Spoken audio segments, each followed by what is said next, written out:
Bismillahirrahmanirrahim. Assalamualaikum warahmatullahi wabarakatuh. Jadi di sini ada pertanyaan, bagaimana penegakan hukum selama ini terhadap sistem ketenagakerjaan yang bermasalah di luar negeri dari aspek penempatan PMI, majikan serta upah. Jadi perlu kita ketahui bersama, penegakan hukum terhadap pekerja migran Indonesia menjadi pembahasan yang sangat menarik. Jutaan orang Indonesia tentunya berkeinginan bekerja ke luar negeri. Beberapa perusahaan luar negeri banyak membuka peluang kerja dengan penawaran upah yang menjanjikan. Sangat cukup untuk peningkatan kesejahteraan bagi kaum buruh migran Indonesia, sehingga menjadi daya tarik dan impian tersendiri bagi orang Indonesia untuk bisa bekerja. Indonesia salah satu negara yang cukup menarik perhatian oleh beberapa negara maju seperti Jepang, Korea Selatan, Arab Saudi, Uni Emirat Arab, Australia hingga Amerika. Alasannya cukup unik. Menganggap orang Indonesia memiliki etos kerja dan sikap yang baik ketika bekerja di luar negeri. Namun, kelebihan itu tidak cukup karena persoalan yang mendasar terhadap pekerja migran Indonesia hari ini adalah ada pada persoalan SDM.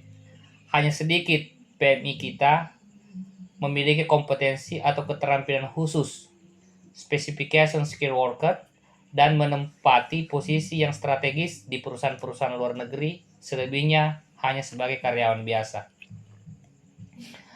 Sehubungan dengan persoalan SDM tersebut, sehingga menimbulkan permasalahan yang sering terjadi pada pekerja migran Indonesia seperti gaji tidak dibayar, PMI gagal berangkat, perdagangan orang, pekerjaan tidak sesuai perjanjian kerja, tindakan kekerasan dari majikan, depresi atau sakit jiwa, penipuan peluang kerja, agensi ilegal, dan berbagai masalah serupa lainnya. Nah, jika kita merujuk ke Undang-Undang Nomor 18 Tahun 2017 tentang Perlindungan Pekerja Migran Indonesia sebagai pengganti Undang-Undang Nomor 39 Tahun 2004 tentang penempatan dan perlindungan tenaga kerja Indonesia di luar negeri, sangat jelas payung hukum bahwa negara wajib hadir untuk memproteksi setiap warga negara Indonesia yang bekerja ke luar negeri dengan memberi edukasi dan advokasi terhadap PMI baik sebelum bekerja, setelah bekerja, dan sesudah bekerja. Nah, tentunya ketika kita mengacu pada regulasi tersebut, hal ini sangat substansial. Karena kenapa? Pokok-pokok pengaturan dalam undang-undang ini sebenarnya meliputi pekerja migran Indonesia, mulai dia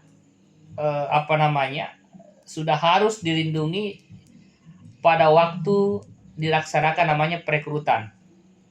Nah itu, jadi sebelum masuk ke dunia kerja sesungguhnya itu dimulai dari situ, perekrutan itu. Jadi banyak lembaga-lembaga hari ini,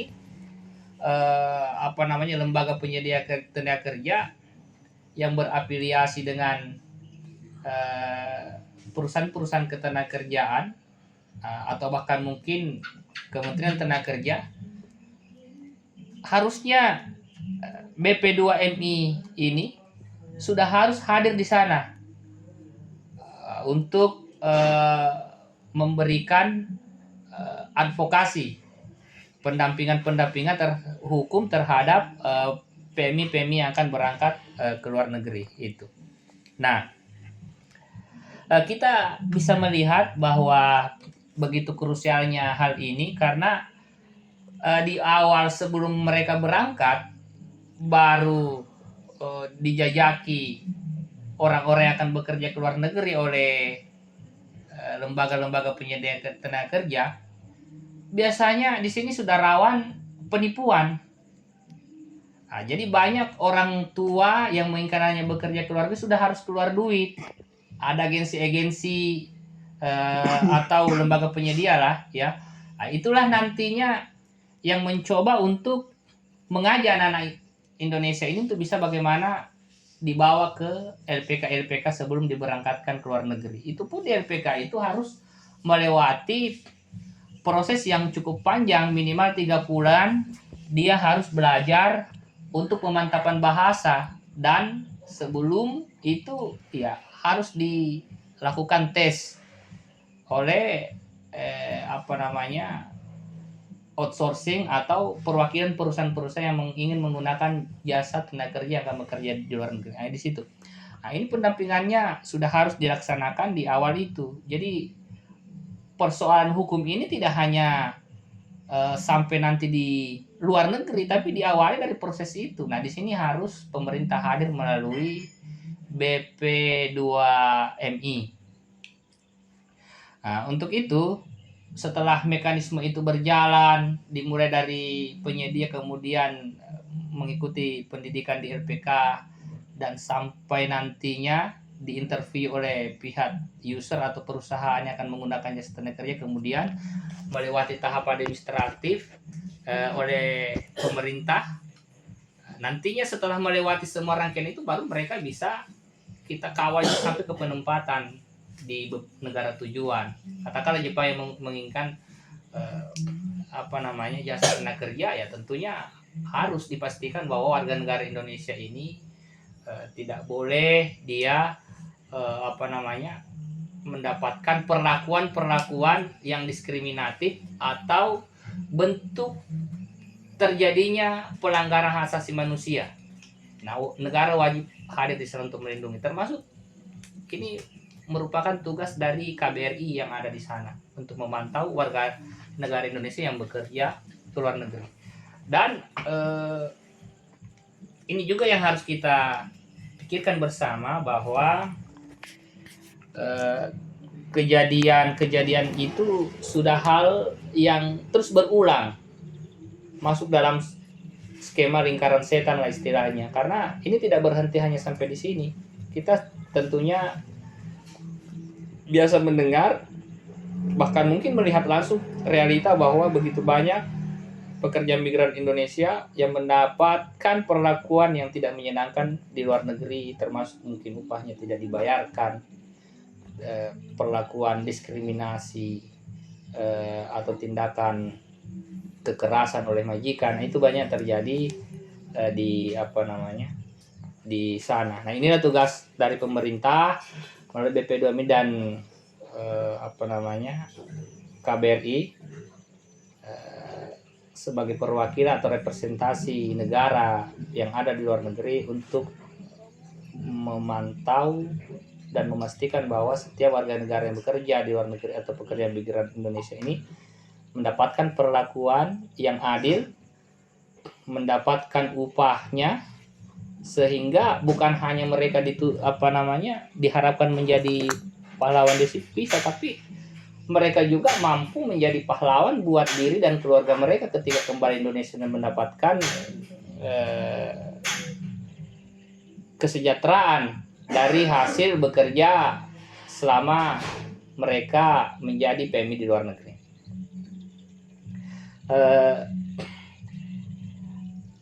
Kemudian juga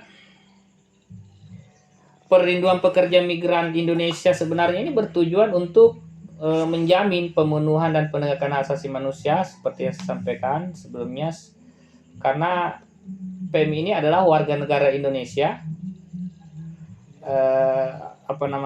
Tentunya harus dijamin dan mendapatkan perlindungan hukum, ekonomi, sosial selaku warga negara yang bekerja di luar negeri. Nah, itu yang harus kita pahami bersama dalam konteks penegakan hukum, sama dia mengikuti rangkaian proses untuk menjadi pekerja migran Indonesia hingga dia kembali nantinya ke Indonesia. Itu tetap harus dikawal. Mungkin untuk poin itu saya kira di situ.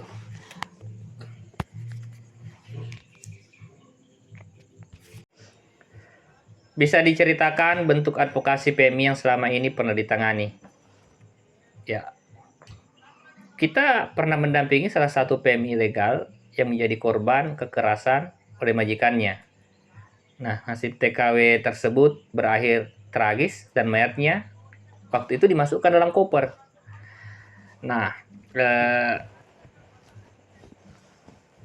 AF atau inisialnya waktu itu salah seorang korban kekerasan oleh majikannya ditemukan tewas dan mayatnya dimasukkan ke dalam koper. Itu kronologinya sebelum dia berangkat bekerja ke luar negeri itu yang mengiming-imingi dia untuk ke sana itu adalah agensi ilegal, agensi liar.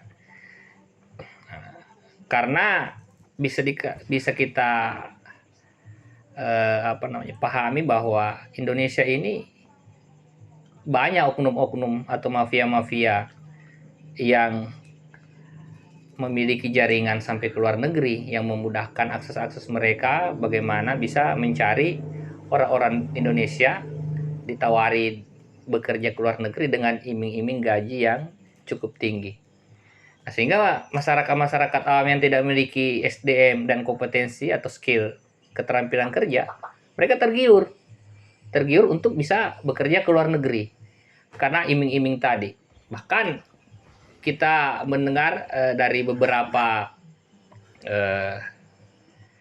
calon PMI waktu itu yang belum sempat berangkat tapi tidak memiliki SDM atau keterampilan kerja yang memadai untuk bisa bekerja ke sana,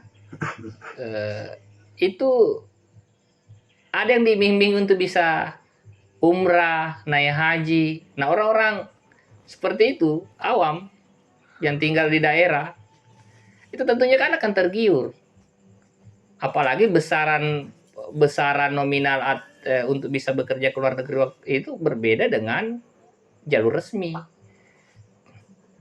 Nah, itu ada yang diiming-imingi bisa berangkat dengan biaya-biaya yang murah. Nah, ini yang berbahaya sebenarnya, tapi tidak mengikuti prosedur yang ada. Nah, kejadian waktu itu saudari AF yang menjadi korban ini itu kemudian diusut oleh pihak kepolisian negara Arab Saudi karena kejadiannya waktu itu di Mekah, dan yang menemukan itu warga negara Indonesia yang ikut terlibat juga dalam hal pembunuhan, karena menurut kronologinya waktu itu bahwa AF ini lari dari tempat kerjanya karena disiksa oleh majikannya, bahkan tidak mendapatkan gaji dan hanya membawa pakaian di badan waktu itu. Dan kebetulan dia berangkat ke sana itu punya riwayat penyakit. Akhirnya kalau tidak salah penyakit paru-paru. Akhirnya waktu itu dia lari, kemudian ketemu dengan warga negara Indonesia tinggal di tempat itu. Di situ dia meninggal. Akhirnya berangkat dari itu karena mungkin pihak yang di tempat ini takut dengan peristiwa itu, maka mayatnya waktu itu dimasukkan dalam koper dan dibuat, dan itu ditemukan oleh pihak kepolisian di sana. Nah, ini salah satu pembelajaran bahwa kasus-kasus seperti ini banyak terjadi, terutama di Arab Saudi. Banyak sekali kejadian-kejadian seperti ini yang memang prosesnya tidak legal. Jadi agensi-agensi inilah yang memanfaatkan orang-orang yang tidak memiliki pengetahuan tadi ini, keterampilan kerja, untuk bisa ke sana. Karena agensi-agensi ini hanya memikirkan kepentingan profit semata tanpa ada pertanggungjawaban aspek kemanusiaannya. Nah, ini pun sebenarnya harus kita pahami bahwa mekanisme pemberangkatan melalui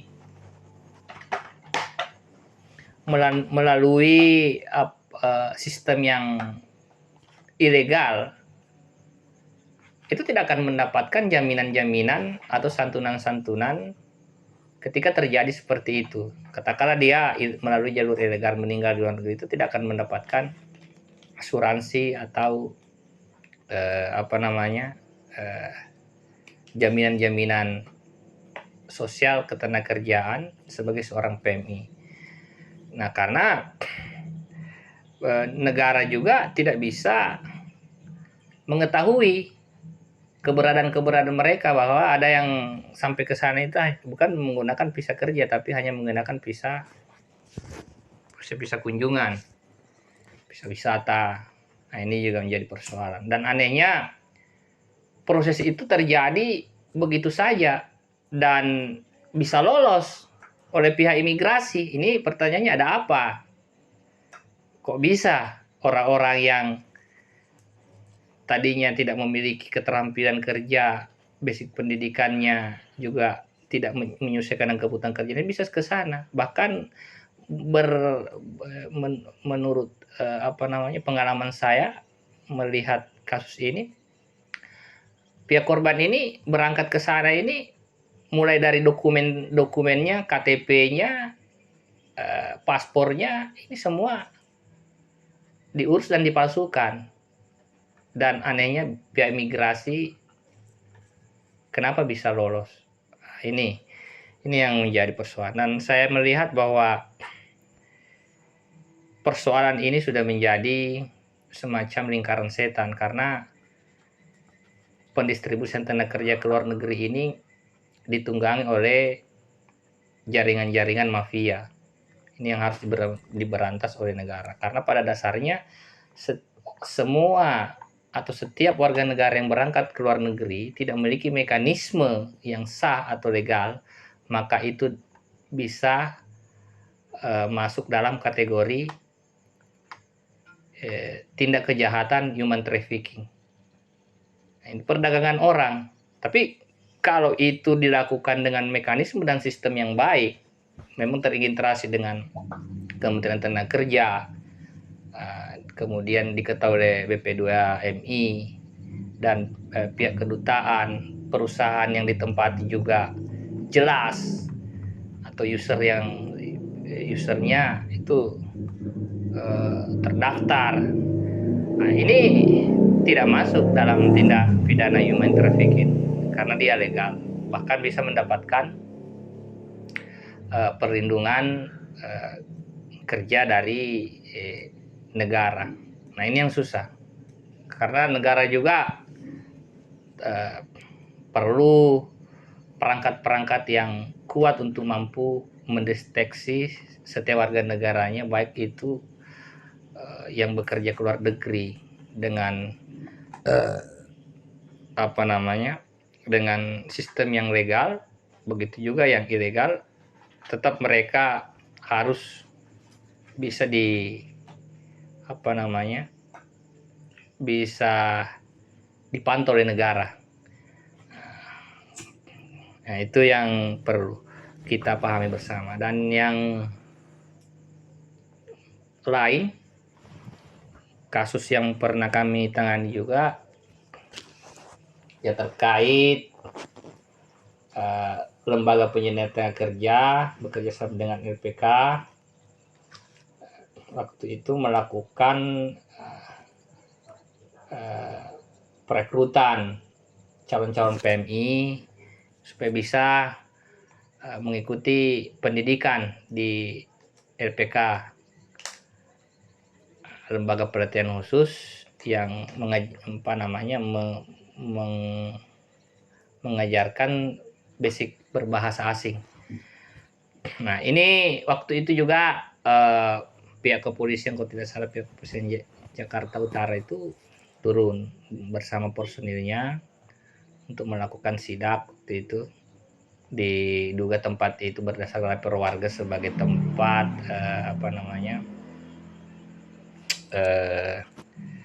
tempat penampungan, diduga sebagai tempat penampungan waktu itu. Dan ketika dilihat secara administratif, memang ada kelengkapan dokumen-dokumen yang belum dipenuhi, sehingga waktu itu juga mampu kita lakukan mampu kita bangun komunikasi dengan pihak penegak hukum, bagaimana LPK ini tetap bisa jalan, sementara isinya tetap bisa kita bantu. Nah, ini hanya sedikit saja rangkaian kasus. Bahkan ada memang LPK yang tidak memiliki dokumen-dokumen yang legal, tidak memenuhi syarat akta pendirian dan sebagainya. Itu segelintir. Nah, tapi masih banyak di luar sana. Nah, ini yang harus menjadi catatan kita, bahwa semoga kasus-kasus yang seperti terjadi AF ini itu tidak masif terjadi, karena warga negara Indonesia sebagai PMI yang berada di luar negeri terlalu banyak, bukan hanya di satu negara tapi di beberapa negara. Nah, ini menjadi PR kita bersama,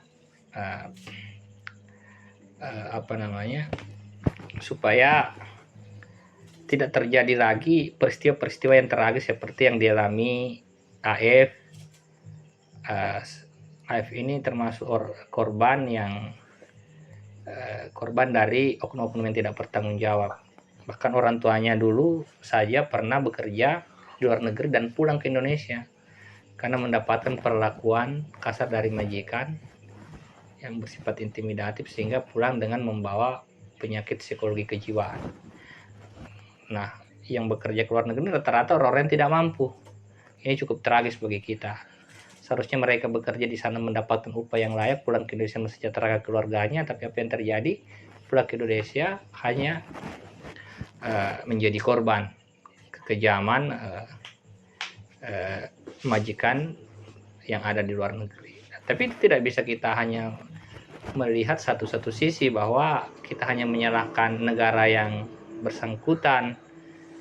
Tapi ini juga harus ada semacam kerjasama atau penguatan hukum antara kedua negara, antara Indonesia dengan negara Arab Saudi, supaya ada ketegasan dari pihak Indonesia.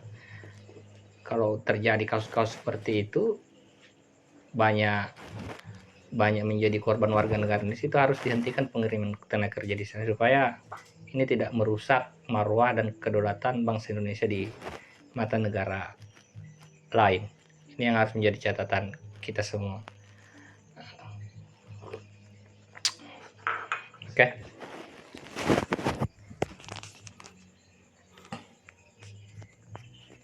Hanya nih. Harapan besar penegakan hukum untuk PMI, kalau itu ya tentu kita punya harapan besar terhadap pemerintah untuk melindungi warga negaranya yang sampai mendapatkan perlakuan salim di luar negeri. Nah, ini juga terkait dengan marwah dan harga diri kita selaku bangsa Indonesia. Jadi kita berharap ke depannya melalui kebijakan pemerintah ada penguatan sistem penegakan hukum terhadap PMI. Penataan kembali hubungan kerjasama antar negara itu penting. Harus ada jaminan kepastian perlindungan hukum terhadap PMI yang berada di luar negeri. Karena negara-negara yang hari ini bagus perlindungan hukumnya seperti Jepang, Korea Selatan, Uni Emirat Arab, Amerika, Australia, itu harus diperkuat lagi. Dan negara-negara yang hari ini menggunakan jasa tenaga kerja atau menggunakan jasa tenaga kerja PMI kita seperti Arab Saudi, ini negara-negara ini harus betul-betul bisa untuk diajak berdiplomasi lagi, menuangkan dalam bentuk perjanjian atau semacam ada jaminan bahwa warga Indonesia boleh bekerja di luar negeri berdasarkan permintaan negara yang bersangkutan, tapi dengan catatan bahwa warga negara Indonesia tidak boleh ada lagi yang mendapatkan perlakuan kekerasan, diskriminatif, termasuk upah yang tidak diberi oleh majikan. Ya, yang jelasnya yang berhubungan dengan pelanggaran hak asasi manusia itu tidak boleh ada. Itu harapan besar kalau mau Indonesia tegak kedaulatannya, memiliki marwah dan harga diri di hadapan negara-negara luar. Kita cukup mengapresiasi tindakan Bapak Prabowo dulu yang berani untuk menyewa pengacara-pengacara atau lawyer-lawyer dari Indonesia dan dari luar negeri, bertujuan bagaimana melindungi warga negara yang menghadapi kasus-kasus di sana.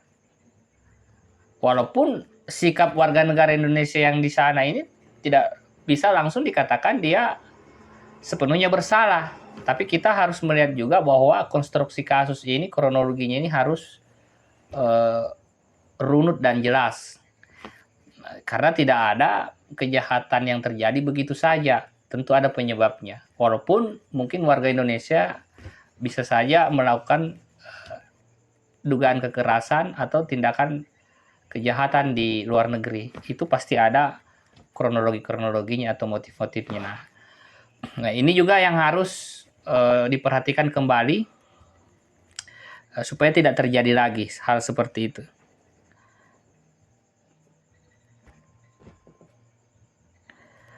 Nah, kemudian yang harus juga kita pikirkan bersama ini adalah perusahaan-perusahaan luar negeri yang tidak bisa memberikan jaminan kepastian atau perlindungan hukum terhadap PMI kita, ya kerjasama selanjutnya tidak perlu dilanjutkan. Karena tujuan kita mengirim warga negara Indonesia sebagai PMI di sana ini bukan hanya keuntungan finansial atau sebagai pahlawan devisa dalam tanda kutip, bahwa mereka hanya dihargai ketika memiliki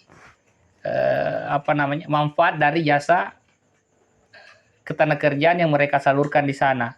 Tapi kita negara tidak pernah menghargai tentang proses dan jeripaya mereka untuk bisa menjadi PMI. Nah, ini yang harus kita pikirkan bersama, bahwa tidak ada satu manusia pun di muka bumi ini yang mau diperlakukan sewenang-wenang. Semua menginginkan perlindungan hukum dan kepastian hukum. Nah, jadi kalau memang ada perusahaan-perusahaan seperti itu yang tidak memiliki jaminan atau perlindungan hukum yang baik terhadap PMI kita, ya kita perlu mengevaluasi terkait kerjasama ke depannya. Kalau bisa memang tidak masih seperti itu, ya sekalian putus kerjasama dengan perusahaan-perusahaan tersebut. Karena ini juga terkait dengan marwah kedaulatan bangsa kita di hadapan negara-negara lain. Kemudian harapan besar kita juga dalam penegakan hukum ini adalah bagaimana pemerintah atau negara hadir, membuat sistem yang kuat, memperketat seleksi penempatan PMI, atau mulai dari rangkaian proses perekrutan sampai akhirnya penempatan, bahkan pengembalian ke Indonesia itu betul-betul dikawal. Jadi yang utama itu bagaimana memperketat seleksi penempatan TKI terutama untuk sektor domestic worker, dan lebih meningkatkan jumlah TKI formal untuk bekerja di luar negeri. Jadi pemerintah juga harus melakukan terobosan lain untuk menyelesaikan masalah PMI yang ada. Yang terutama adalah bagaimana sistem yang baik ini menciptakan siklus yang baik. Sehingga kalau ini terwujud, maka proses pengiriman tenaga kerja di beberapa negara itu akan berjalan baik. Dan orang-orang Indonesia yang bekerja di luar negeri ini akan kembali ke Indonesia dan akan mampu mensejahterakan dirinya dan keluarganya. Karena berangkat dari sistem yang baik, pengelolaan yang baik, mulai dari perekrutannya, mulai dari pembentukan SDM oleh LPK, kemudian pengurusan administrasi yang sederhana, tidak terlalu prosedural, memudahkan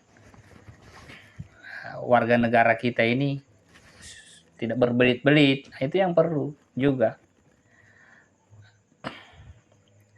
Nah, yang harus diutamakan tentunya adalah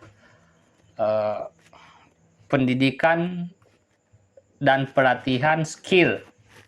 Itulah yang menjadi modal utama, sehingga dimanapun warga negara Indonesia yang berstatus PMI ini bekerja akan mampu diterima oleh perusahaan-perusahaan asing yang ada di negara luar dan bisa mengharumkan juga nama Indonesia di luar negeri dan kembali ke Indonesia dalam keadaan selamat,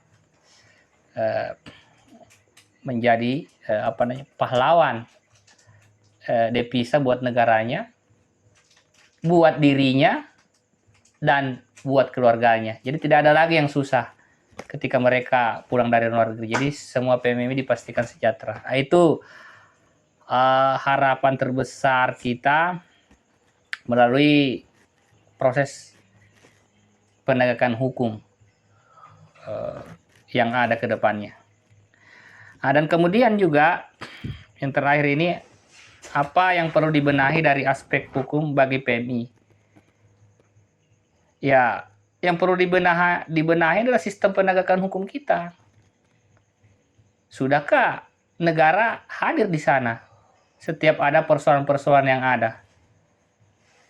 Karena kita tidak bisa pungkiri bahwa PMI legal itu ada, tapi tidak bisa banyak, tidak bisa menjamur. Nah, Indonesia ini kan hampir mayoritas penduduknya ini dibawa dalam klaster prasejahtera. Kasus-kasus yang banyak bermunculan itu pasti ya bisa kita katakan bahwa hampir sebagian besar PMI kita ini berasal dari Jawa. Jawa Barat, Jawa Tengah, Jawa Timur, dan NTB itu pemasok tenaga kerja terbanyak itu. Nah, ini yang harus betul-betul diperhatikan oleh pihak pemerintah, kerjasama dengan penegak hukum seperti pihak kepolisian, BP2MI, dan lembaga-lembaga lain yang memiliki visi yang sama untuk misi pengentasan kesejahteraan. Bagaimana PMI ini bisa sukses dan berhasil ketika mereka bekerja.